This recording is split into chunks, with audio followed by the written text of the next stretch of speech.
Karena memang dia tidak bisa dikatakan sebagai variabel penelitian. Soalnya dia 30 responden. Oke. Ya. Jadi kalau penelitiannya deskriptif, nggak ada variabel. Fafa nek Rene aku main video. Adanya cuma konsep variabel aja.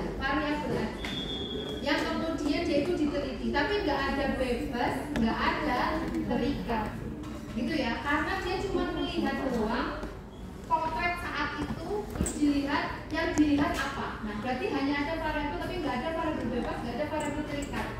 Oke? Kalau penelitian deskriptif tidak ada variabel bebas, tidak ada variabel terikat. Ini bisa nggak sih jadi variabel bebas atau variabel terikat? Bisa. Neurodevelopmental treatment, play terapi, neurosensor itu contoh-contoh variabel untuk variabel. Kalau desain penelitiannya adalah eksperimen, ya, dia bisa jadi variabel bebas. Kalau dia dicobakan untuk banyak orang, gitu kan. Terus kemudian pada penelitian misalkan desain eksperimen, ini adalah contoh, bisa menjadi contoh variabel bebas untuk eksperimen. Paham? Paham ya? Terus motorik kasar ini bisa menjadi variabel terikat kalau dia diuji. Ya tadi diuji apakah ada beda anak yang ditreatment neurodevelopmental dengan motorik kasar.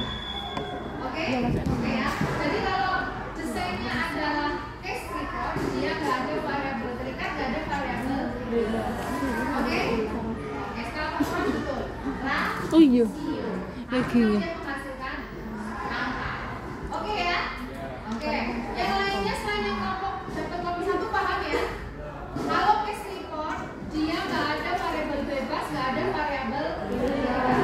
Oke, sekarang dua dengan kelompok sebelah sini dulu. Perwakilannya siapa? Jurnal 2, salah satu. Bisa merumuskan jurnal 2. Yang lainnya boleh lihat jurnal yang nomor 2 ya, kan nomornya udah saya urusin kan ya. Bisa cek. Ini adalah variabel bebasnya betul, durasi penggunaan gadget.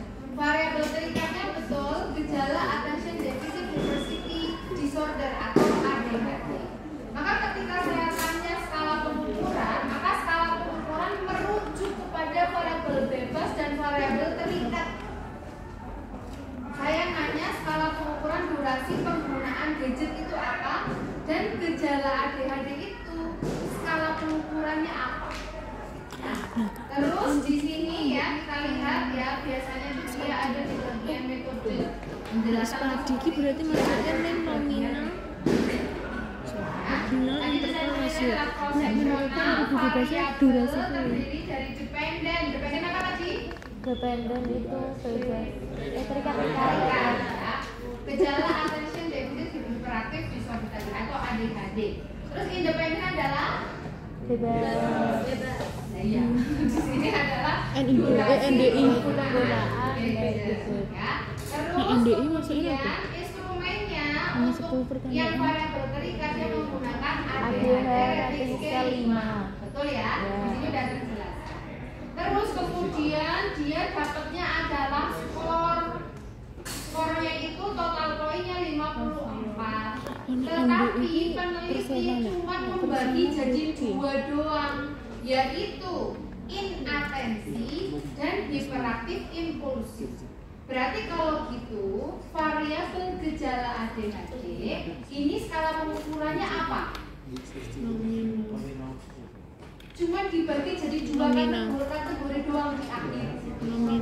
Nominal. Ya. Dilihatnya itu adalah dari pengkategorian aja. Ya. Dia bilang cuma dibagi jadi 2 subskala, yaitu inatensi dan hiperaktif. Jadi cuma 2 doang. Oke ya? Oke. Terus kemudian yang durasi penggunaan gadget tadi adalah variabel apa? Bebas.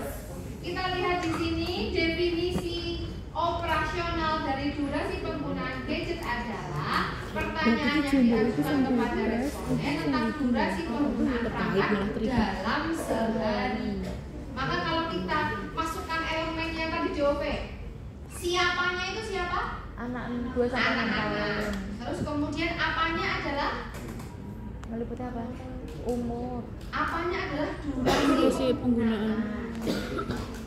Paham? Durasi. Oh, Paham. Terus kemudian batas waktunya apa? sehari. Sehari. Terus kemudian tadi bagaimana? Gimana caranya? Katanya DOP itu berupa kalimat, tapi dalam kalimat itu kontennya udah ada elemen apa, siapa, bagaimana, dan waktu. Paham ya? Paham apa bingung? Bingung, nanti mungkin di yang kasus berikutnya bisa lebih paham lagi ya. Kita belajar sambil menerapkan aja. Terus kemudian dia mengkategorikan hasilnya cuma jadi 2 pilihan doang. Kurang dari 1 jam, lebih dari 1 jam. Maka Nominal. nah, Oh, paham. paham? Paham. Ya, atas. Jadi harusnya pada Oke, sekarang saya mau tanya kelompoknya tadi ya, yang namanya kecil ya ternyata ya. Iya. Soal dulu. Ya. Jadi di sini variabel bebasnya itu ada banyak ya teman-teman ya. Enggak cuma 1. Makanya dia bilang faktor risiko karena misalnya faktornya banyak. Tapi mohon maaf, bukan di pembelajaran online-nya. Pembelajaran online itu adalah cuma konteks aja, tapi dia bukan variabel terikatnya. Variabel terikatnya yang tadi kalian bilang, gender, postur, apalagi durasi, apalagi. Aku di mana yang tabel? Nah, ini kelihatannya di sini teman-teman. Manjir itu. Kelihatannya memang dia nggak secara eksplisit tulis di metode ya. Iya. Saya bisa komentar penjelasannya kurang lengkap. Makanya. Nah, ini contoh variabelnya adalah Posisi. ada gender, ada postur, ada durasi, ada posisi. Makanya karena banyak biasanya nggak ditulis semua dalam judul. Judulnya disingkat sebagai faktor risiko. Paham ya? Kan kalau itu nanti hubungan gender, postur, durasi, posisi dengan nek ampe kan kayak kepanjangan gitu kan. Nah, disingkat bisa dengan menggunakan kata faktor risiko. Tinggal variabelnya apa? Gender skala pengukuran apa? Nominal. Nominal. Postur? Nominal. Postur? Nominal. Nominal. Durasi? Ordinal. Singkat, sedang, lama. Oke, bisa ordinal. Posisi? Nah, itu nggak tahu. Dinamis, statis, repetitif. Dinamis. Tidak setiap yang 3 itu Ordinal, karena itu bukan tingkatan. Karena dinamis, statis, repetitif Bukan tingkatan. bukan tingkatan. Oke ya. Yang namanya ordinal itu hanya kalau dia apa? Tingkatan. Tingkatan adalah bawahnya, atasnya lagi, atasnya lagi. Kalau singkat, sedang, lama tingkatan bukan? Bukan tingkatan, maka dia betul ordinal. Tapi kalau dinamis, statis, repetitif dia tingkatan enggak? Enggak. Enggak. Maka ini maksudnya apa? Nominal. Wes ya, gitu ya. Ya. Wes. Pindah satu lagi. Ini semua benar-benar ya, Lea. Ribet ya dari sini. Hubungan keseimbangan tubuh, kebugaran fisik dan kualitas hidup. Silakan. Mana bahas itu? Variabelnya dia. Variabelnya itu ada keseimbangan statis sama keseimbangan dinamis. Nah, sekarang keseimbangan statis ngukurnya pakai apa? MCT itu tadi. Hasil pengukurannya kayak gimana?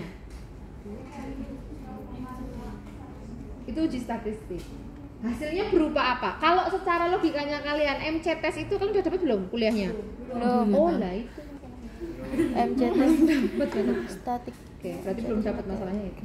Hasilnya kan dia berupa instrumen kan, instrumen terus kemudian diukur. Hasilnya tuh angka. Kalau angka maka Interval.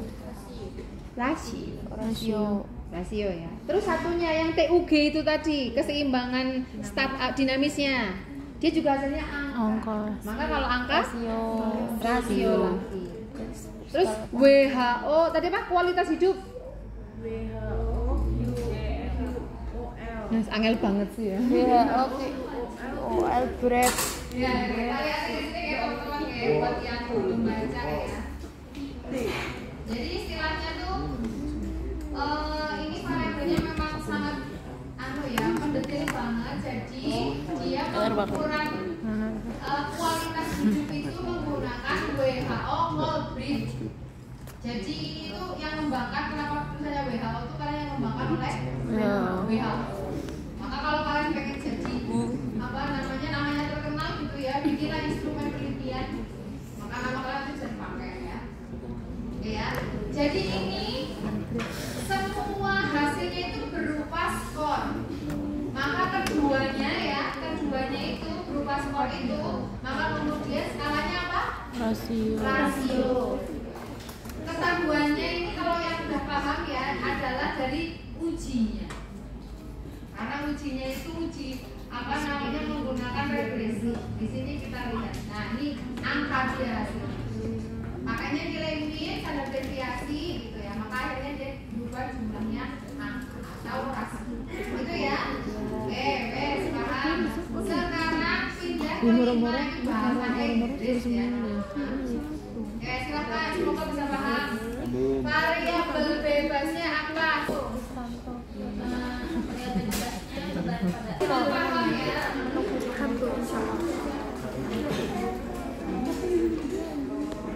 Oke, sekarang kita lihat di judul jurnalnya. Jurnalnya adalah The relationship of backlog to change for the blood curve. Perubahan kurva lambung. Tuh, Terus di sini dijelaskan variabelnya cuma satu ternyata. Variabelnya itu ada ya, yang pertama variabelnya ada berat tas, total back weight ini ditulis. Kategorinya 3 sampai 3,5 kilo, 4 sampai 49, lebih dari 5 kilo. Dia tidak ditunjukkan sebagai tingkatan, mengkategorikan saja. Maka dia skala pengukurannya apa? Nominal. Ada variabel lagi namanya Back usage duration. Durasi Tingkatan pasti. dibagi jadi kurang dari 20 menit ya. Terus 21 sampai 40 menit dan lebih dari 40 menit. Dia tidak dijual untuk tingkatan. Maka ini kategori skala pengukurannya apa? Maka apa? Nominal. Ya. Terus kemudian tadi di sini ya. Kemudian variabel terikatnya itu Ini nominal. di kurva ya, kurva shape, bentuk dan juga degree. Di sini dia menunjukkan kayak pakai derajat-derajat gitu ya. Jadi kalau derajat-derajat hasilnya derajat-derajat, maka dia skala pengukurannya apa? Rasio. Oke, sudah?